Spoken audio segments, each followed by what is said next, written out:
rainbows.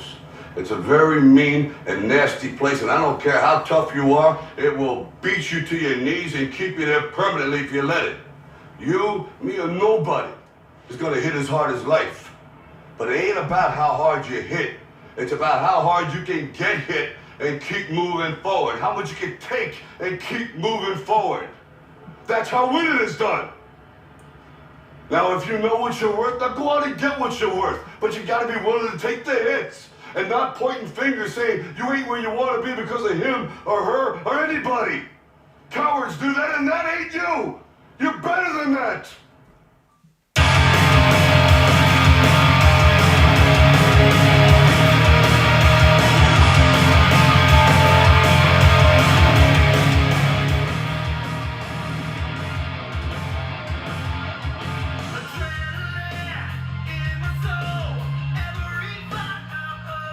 Ladies and gentlemen, I have been through the 7 stages of hell, and I lived to tell the tale.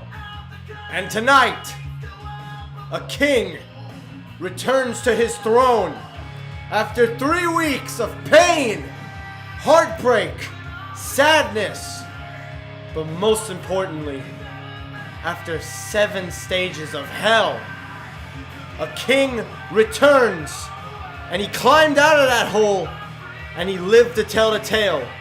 So tonight I'm gonna tell you that tale, but we're gonna go through this show my way. So don't go anywhere, don't change your dial, cause Technoid starts right now!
What is going on, you beautiful people? Now, real quickly, if you notice, we didn't do the whole GoPro thing.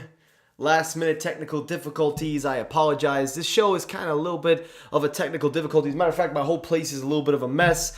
I have been away, guys, for so long that it is time for me to finally get back into something that I love to do. And tonight, I'm doing something we've never done before. I'm going to start this show with not a talk of sponsors, and I'm going to sit down for this. Because, guys, I want to tell you something. I want to tell all of you what it has been like. These last 3 weeks, I'm finally ready to tell you what it was like. And we will get Sneed in here. But rewind the clock back. 3 weeks ago, I made a video, and I saw for the first time in my life how much you guys care. When I was at the lowest of low, when I was at a point where it could have just been easy to just call it a day, you guys came through, and you came through big for me. You showed me why I love what I do. But most importantly, you made me believe in continuing and to continue to what I do. Because I don't care about the numbers. I don't care about anything. I don't care about it. The fact that you all have stood by my side is what matters. 3 weeks ago, my world came crumbling down. I was lost. I was alone. I had nobody to guide me. I had to climb out of that hole myself. I went through the 7 stages of hell. I went through a living nightmare where every day I just wished for the best of the worst to end. But I climbed out. And here I am. I am now here tonight to entertain, to get back to what matters the most. And that is putting on a show for you beautiful people. And I want to say one thing. The man I was 3 weeks ago, that man will never show his face again. What you're looking at right now is the man that's been standing in front of you for the last 4 years entertaining everyone. And I am proud to call myself a content creator. I am proud of everything that I have done. And I thank you all for your love and support. I thank you for all believing in me. I thank you from the bottom of my heart. And this is the last thing I want to say before we start this show, before I get out of this seat. I am now at a point where I have never been this happy. It may not sound it, but I feel it. And I hope whoever's watching this, if anybody of my subscribers or a random, I hope whoever's watching this behind the screens, I hope each and every one of you can feel this level of happiness just one time in your life. I hope each and every one of you can feel how fucking happy I am. One time in your life, but let me tell you something. You will never ever feel this level of happiness if you don't go for something. When they knock you down, when they stomp on your neck, when they talk shit about you, when they destroy you, try to bring you down. If you don't go for something, that will always hold you down. Fortify your mind. Build yourself up. Be headstrong. Tell yourself you can do it and feel the level of happiness as you rise. One time in your life, but I'm blessed and I am humbled and I am so thankful that I get to feel this shit again and again and again and again and again and again. Let's get this show going, ladies and gentlemen. Let's go. Let's bring our co-host of the night, SMT himself, Sneed Mobile Tech. What is going on, man? What up, bruh? What's happening? Long time it has been. So many technicals, but I stand by everything I said tonight. And I'm back. And I'm going to be back for a while. So, ladies and gentlemen, I hope you enjoy this show. I hope you guys enjoy yourselves here. If you have any questions or things, but tonight's show is going to be very quick. We're going to do this one in and out because I do have some things going on. But all I got to say, guys, is if it weren't for all of you believing in me, believing me, and by my side, I would not be here doing what I do, and that is to entertain. So for that, I say thank you. And remember what I said. I hope you all one day can feel this level of happiness just one time in your life. That's all you need. Just one time. And that's all I got to say. So, with that being said, let's get right down to the show. Story number one, the main story of tonight. The Apple September event prediction. Now, this is a little bit of a rare one because we already know what's going to happen at this show. We already know, but we're not going to really predict that. We're not going to predict the products. We're going to talk about how Apple is going to, I would say, position the September event. Let's talk about it. How are they going to position it? Because Sneed, as you know, the iPhones are going to USB-C. Yeah, it's huge, man.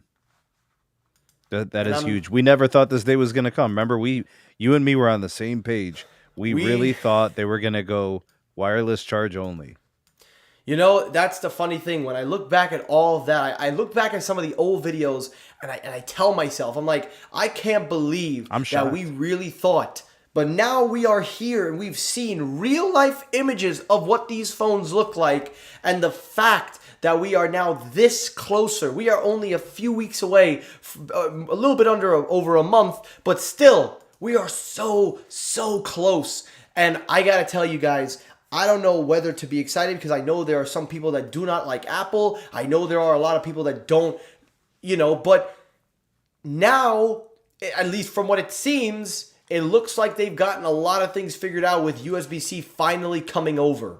So we're going to talk about how do you think Apple is going to position this? How do you think this is going to play? But most importantly, we're going to try to figure out what exactly is this event going to do. And we kind of already know the answers, but let's start it up. So Sneed, I'm going to let you get the first crack at it. What do you think Apple's going to do? Let's start with the big bad boy, the iPhone 15, USB-C, the big thing that the entire world has been asking for.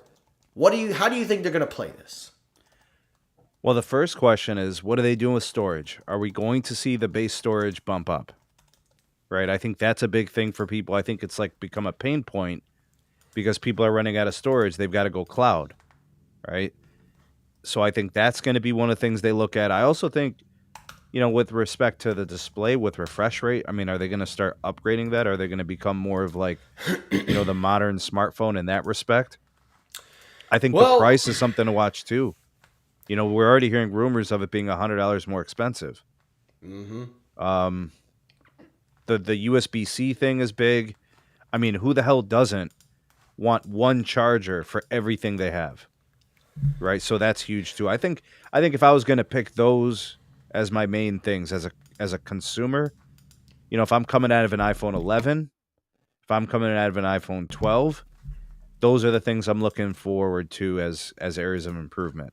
Right, and take a look at this image. Take a look at this image. Now, this is just a mock-up image. I'm going to try to zoom in here, see if we can see. There we go. Hold on one sec. There we go.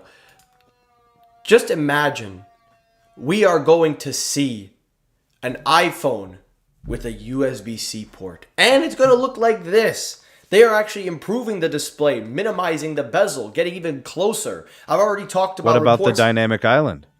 The dynamic island is going to get a few improvements. I mean, hopefully, eventually, Apple will make it one formed shape instead of it being two separate pieces, and maybe even give the option, I would say even give the option to maybe turn off the dynamic island, or at least to where you don't need the software blurring it out. But we'll see if Apple ever gets to that point. But I think, for me, the biggest thing is not just that it's going to be USB-C, but there are no restrictions. Apple has been told they cannot restrict the USB-C port with speeds. They cannot make it limited with Apple hardware. It has to be universal. And Apple is in a little bit of a jam because the only thing they have now is MagSafe. But now, Qi is trying to make MagSafe a similar design, making that the standard now. Now, obviously, Apple will have its version of wireless charging magnets. And then, of course, Qi will come out with its version. They want to do that. But do you see how the garden is starting to fall now? I'm not saying this as a good thing. I'm not trying to preach that Apple is finally losing. No. I'm saying is that it's a good thing because finally, we get simplicity, we get ease of choice, we get a lot of things here that we have been craving since day one. But let me ask you this question, Sam. Do you honestly think that if Apple puts USB-C on the iPhone, does that solve the majority of complaints that everybody has been having with iPhones? Or do you still think there is room for improvement? I think I was muted. Data transfer gets better. Charging speeds get better. Charging convenience gets better too. Right? The fact that you'll have one single charger for all things. So to me, I think it addresses a consumer pain point. I think it fixes some negative sentiment because I've never looked at the Lightning cable as a good solution, for charging and for data transfer. It's always seemed like it was average at best. Now you're going to go USB-C. I think a lot of people are going to be happy with the outcome. I think so too. And me personally, even though I have the iPhone 14 Pro Max, they've been using USB-C for other stuff, bro. They have been. We've known it. I've been saying it. It's just that Apple was very lucky, or I would say able to kind of, they were able to prioritize proprietary. It was very proprietary, yeah. And they were able to capitalize on the proprietary of the Lightning cable. But ever since then, USB-C came out and it changed the game. So they were hesitant to change, and it was funny because they were originally the way this all started was it was supposed to be MagSafe going forward. Originally, there was no mandate. There was no mandate of any kind that said Apple has to do something. Originally, the original rumors from the very start was that Apple was going to keep the Lightning port on the iPhone 15s, and then on the iPhone 16 was when they were going to drop the port entirely and go all in on MagSafe. So you're saying they accelerated it? Well, the other report was, at the time, was that Apple was going to update the profile, the USB profile in the Lightning connector itself. So that way you can achieve those, whatchamacallit, the charging speeds. There you go. They were trying to upgrade the Lightning port with USB 3.0. But the thing is, nobody wanted Lightning. Or if you are an Apple shilling, then you're going to love Lightning no matter what. But it wasn't until the EU came out and said, we're coming out with this mandate where we don't want multiple chargers on the market anymore. We want one charger to limit e-waste and all this. And originally there was a lot of pushback. Apple was pushing back. They didn't want to do it. They claimed this and that. But in the end, they had no choice but to abide by the decision. So that's how everything shaped out. And, I'm not for the government stepping in and telling a company what they should and shouldn't do. But if there was ever one time where I would say, I really am kind of glad, it's one of those times. But that's just me. But so that's from like the consumer protection standpoint, From the consumer protection, yes. These companies are so powerful. I mean, specifically to Apple, they can basically get away with murder, right? Corporate murder. Like they could do whatever they want, whatever's going to optimize revenues and optimize profits, at the cost and the expense of the consumer having to deal with whatever decisions Apple makes. Absolutely. Absolutely, 100%. So we'll see. I mean, listen, we kind of already know, but I do think that Apple is going to also start discontinuing Lightning production. I think that they have to phase it out because according to the EU's mandate, they have a year from now to kind of get everything in place. So I think... So that's a good thing, though. So I think that for Apple, that's a good thing because they're going to force people to the new phones. They're going to. And I think they're also going to come out with a bunch of accessories with USB-C, like a charging pack, cases now with new cutouts for USB-C. I think that they're also going to feature new AirPods with USB-C. So I really think there is going to be a rollout of USB-C products. And Apple being Apple, they're going to talk about, how we're revolutionizing USB-C but with Apple. But we've already known. It's on the PlayStation. It's on a Samsung. It's on everything that's universal, even their own MacBook. So we know what Apple's doing here. But on the flip side... It's a standard. It's not like they could do something different and unique. Oh, yeah. It's not something unique. It's what should have been. So it's better that we get it now.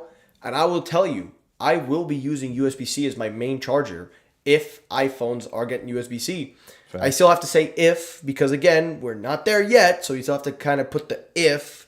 But, I mean, we kind of already know it's all but confirmed at this point. So I'm just going to ditch my MagSafe charger and go all in on USB-C again.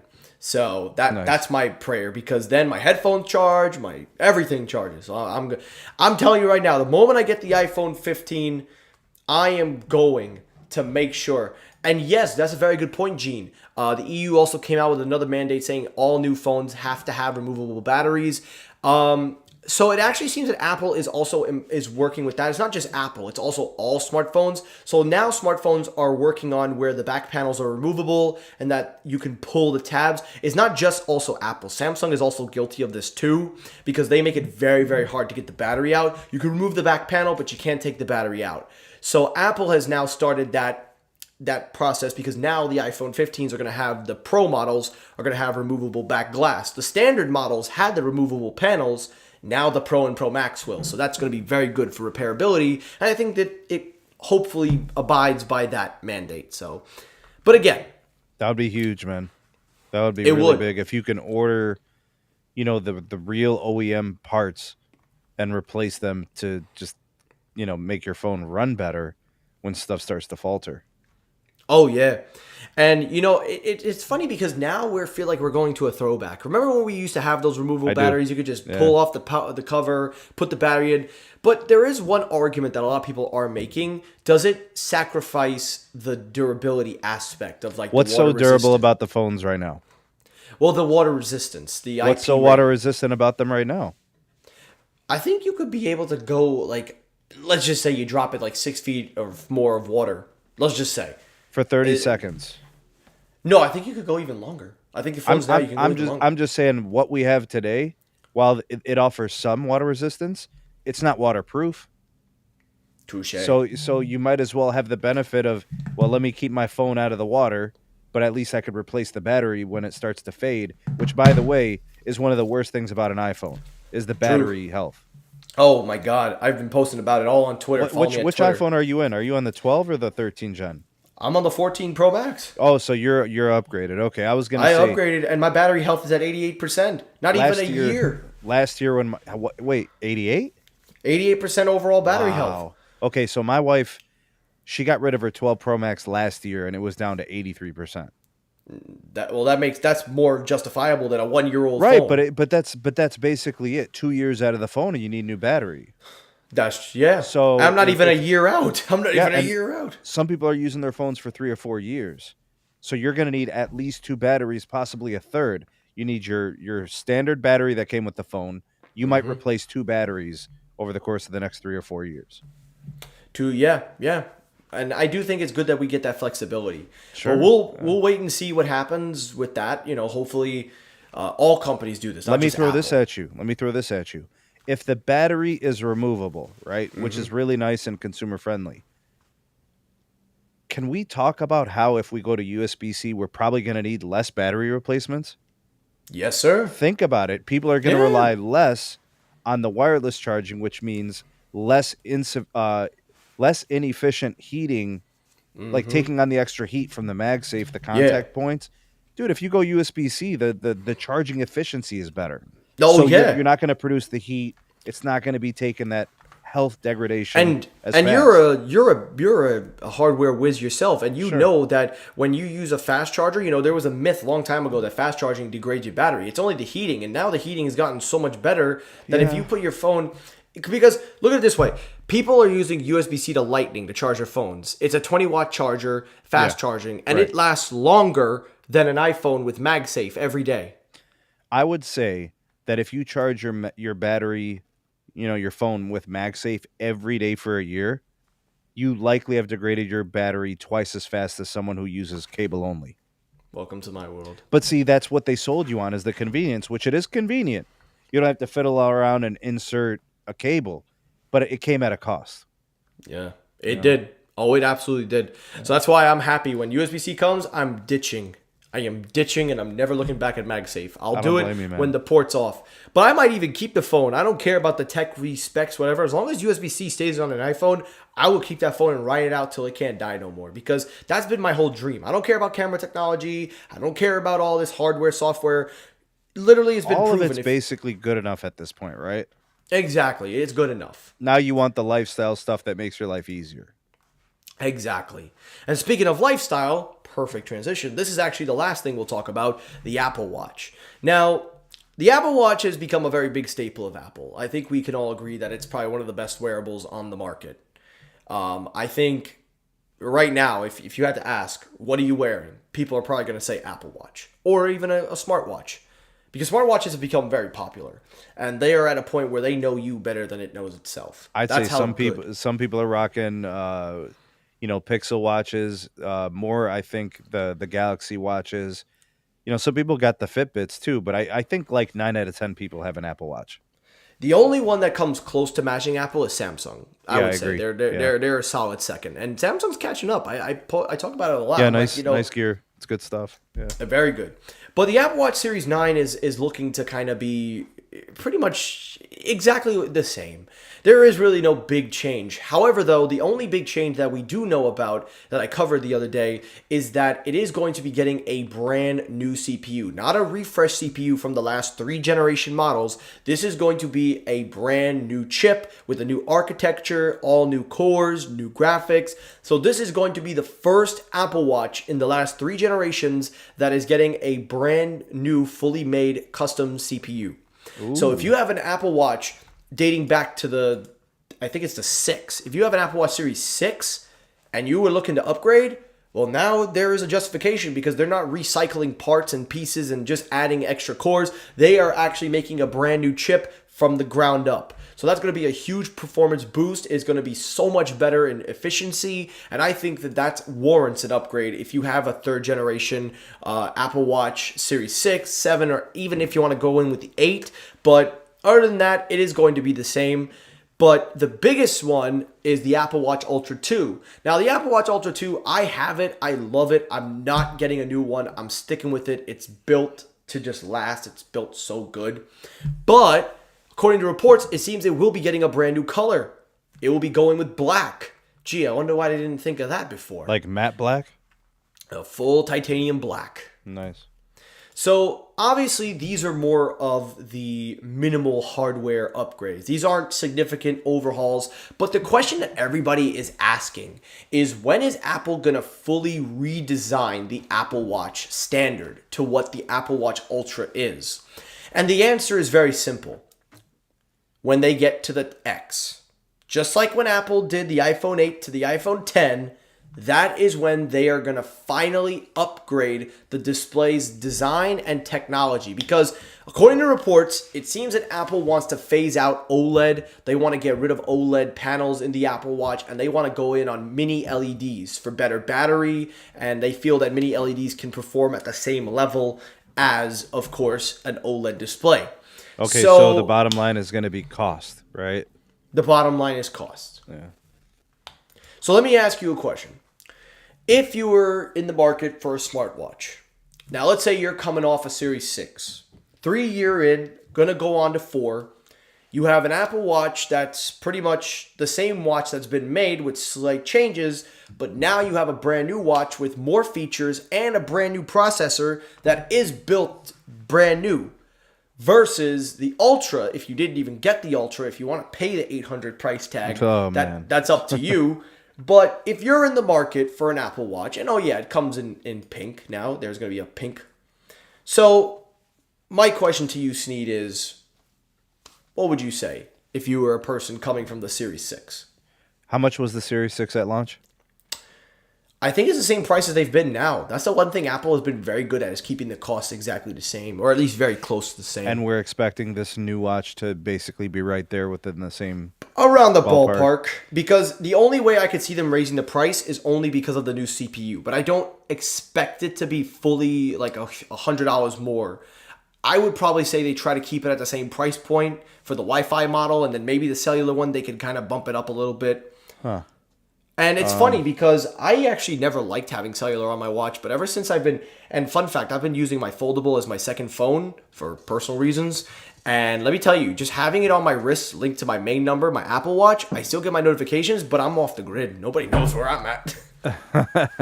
All right, man. So if I just dropped, several hundreds of dollars on the Series 6. Matter of fact, let's look up the price of the Series 6. I don't know if I want to buy the new one, even if it is, 20, 30, 40% better. I mean, I might wait another year. I might wait another 2 years.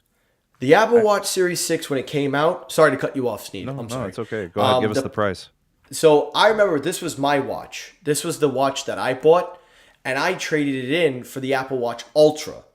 And the starting price for the Series 6 was $399, where the cellular would start at $499. $499, right. And right now, if you go on Apple's website here, we're going to pull it up. So $399, $499. If you look at the Apple Watch Series 8, if you were to buy it right now, same price, $399. So they've kept the same price point. They haven't really touched it. The only thing that I can say would probably be the trade-in. if you're able to get a good trading value for your Agreed. Series 6, Agreed. then I think it makes a lot of sense. And you know carriers are going to push these models. They're They will. going to push. Yeah. Because what's the next thing they do? What's the next thing? Oh, 5G on a smartwatch? Nah, get out of here with that. Nobody's buying that. Well, it's gonna make it very expensive. It's gonna add to the bill of materials. It's gonna make it chunkier. They're gonna need more space. Yeah, that's gonna be a design nightmare. You know. No, of course, 100%. And I'm telling you right now. But an upgrade makes sense now if you think about it, because that's how many years apart? 3? Two Yeah, years? three, About about 3 years. Okay, so maybe their battery life has degraded. Maybe definitely. Maybe they try the watch and they fall in love with it, right? They go to the store, they play with it, they they like the interface, they like the new display, they like the power, that the fluidity of switching between apps and the functionality on the display. And say, okay, what's the trade-in deal? Like you said, a good trade-in deal at a carrier, they'll make the move. Yeah, and I think that, the way that these watches are positioned now, I feel like carriers are going to definitely help incentivize more, because you seem like you get better deals with the carrier if you do a 2-year agreement. So I feel like I think AT&T is going to be pretty aggressive this year. They're probably going to be. Yeah. They're definitely going to be. And I mean, Verizon and T-Mobile will do it too, but I feel like they're going to do the iPhone, they're going to do the watches very aggressively. You just gave me a very good idea for another live episode we're going to do next time. Damn. You just gave me, I'm going to say it and remind me, but I think we should make a carrier edition of the predictions of what the carriers are going to do for the iPhone. Let's talk about the iPhone carrier launch. Angle. Okay. Yeah. Yeah. I can. So trade-ins and the plans and stuff like that. Exactly. Yeah. I would love to do that with you. So we'll save that for another night. But yeah, that's everything that's going to be at the show. I mean, if there's anything else coming, it's probably going to be software, probably iOS 17, watchOS, all that. But that's really it for the September event. I didn't want to be on here for too long, guys. I do have a couple things to get done. But real quickly, though, before we end this video, I want to circle back to the beginning. Now, guys, obviously, taking the emotion, taking all the motivational stuff, taking all the theatric stuff out from the beginning, I just want to take this moment to tell you guys that the last 3 weeks were very, very emotional pain. It was a roller coaster. There were a lot of lows, and it didn't feel like it was getting better. But, somebody once told me that it's going to be hard, but you're going to pull through. Just don't look back. And you know who said that? You did. You did. I was gonna say that sounds pretty familiar to me, actually. And I gotta tell you, you were right. Because ever since that day, guys, if you want any proof of what it was like, go check out my video from 3 weeks ago. You could see it. I wasn't even trying to hide it. But now I'm at a better place. I'm doing a lot better. Eventually, I will finally come out and say what it is, because right now I'm still respecting the privacy of everything, and I want to keep this personal. But all I can say is that I am so happy and thankful that I have all of you guys behind my back. I am so humbled and blessed that there are people out there that appreciate what I do for them in terms of content creation, in terms of providing. And you guys have provided me with the biggest help I could have ever asked for. That was your support. So for that, I want to say thank you. And I really want to take this moment to thank you, Sneed, because when all this was going on, there was one person, besides many others, but there was one specific person that said it first before anybody said it. Before I heard anything from anybody, you said exactly what I said before. Don't look back. And I haven't. And I've been only going up and up and up since then, and I feel incredible. I feel so much better, guys. There's a smile on my face again, and I love it. The one thing I could say that's pretty apparent is you seem liberated from the whole situation. I think you feel free. I didn't think I was gonna feel that way, but when you put it that way, yeah, it does. But like I said, though, guys, there is still an element of privacy to this. There is still an element of personal stuff here. So I want to tread very lightly on that. I don't want to go into details about it. But eventually, one day, maybe I will. Maybe I won't. But I just want to say thank you to everyone. I want to thank all of you for your support. I I want to thank all of you for continuing to believe in me. I hope you all have a great rest of your night. And remember, guys, hugs, not drugs.